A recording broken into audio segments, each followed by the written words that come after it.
Oh, hey everyone, how are you doing? I hope you had a wonderful weekend. Every Monday, I host the Monday Mantra Call. It's a live call that I started a while back to uplift and inspire us on our self-love journey. It's one of my favorite parts of my week. I'm jumping on here to share this week's mantra and some of the practices and ideas for cultivating it in your daily life. Our mantra is, I am fully open to giving and receiving love. I want you to consider this mantra to be the roadmap for healthy, loving relationships. I'm not just talking about romantic relationships, but also family ones, our friendships, and our relationships with coworkers. Living with a loving heart is a powerful and transformative way to go through life. Our emotions come from one of two places, love or fear.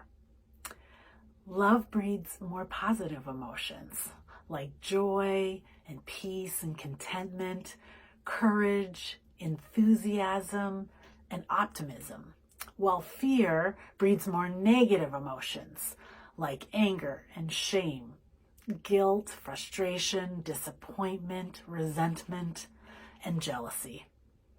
When we are in a place of love, we cannot be in a place of fear. So living our most fulfilled and successful life depends on us choosing to practice a life where we are open to loving fully and completely.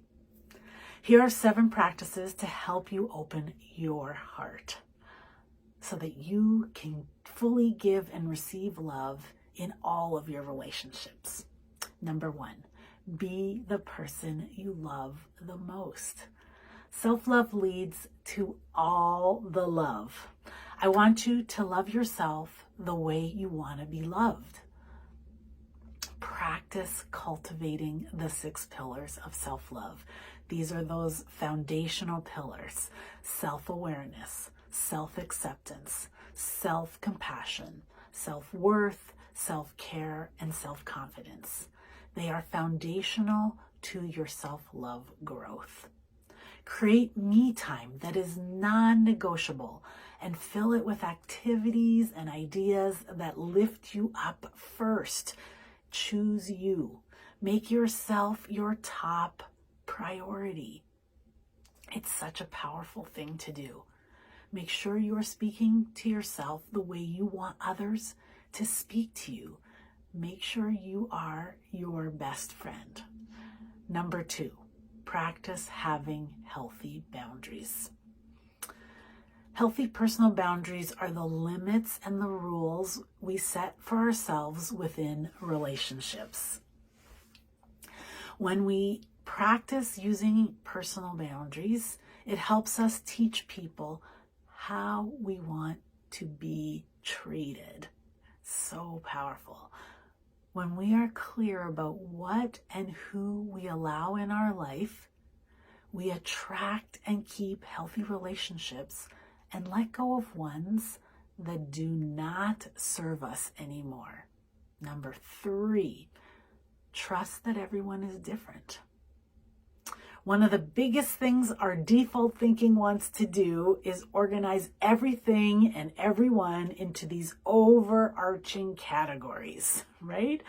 So when we practice mindfully seeing each person as an individual, we are less likely to make assumptions or jump to conclusions about people, and we are less likely to sabotage a new relationship based on old patterns from past relationships. I've definitely done that. Number 4, notice what feels good about your good relationships and learn from the ones that feel challenging.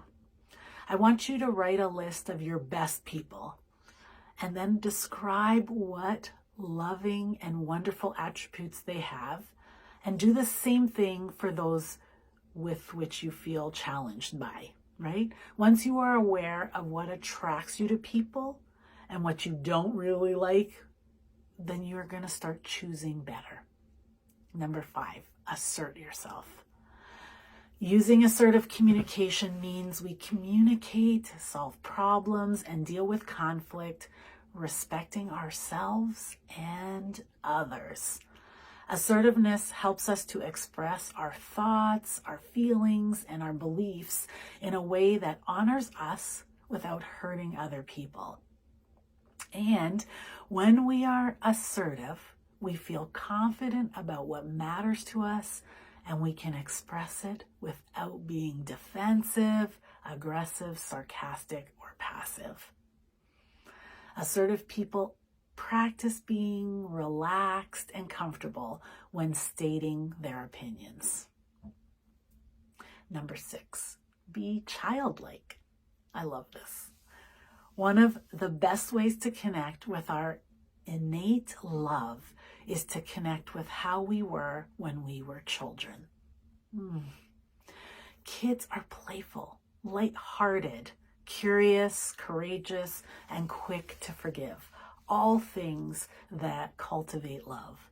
Love is easy to access when we don't take ourselves so seriously. So have some fun. And number 7, open your heart energy. We are made up of energy, and when we tap into it, we can harness it.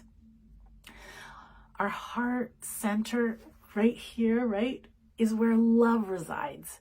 Using energetic tools, we can open and expand it and invite more love in. I love that feeling. I'm always touching my heart.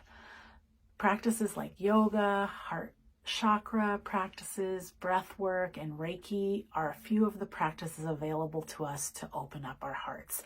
And they really helped me in my own personal journey. So being fully open to giving and receiving love truly is the path to fulfillment and success.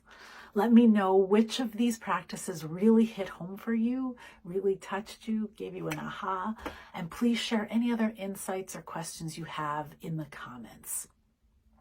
You can join me next week for the Monday Mantra Call. We go live at 9 a.m. Eastern every Monday. I'm really hoping you'll join us, and I wish you a wonderful start to your week. Take good care of yourself. Bye.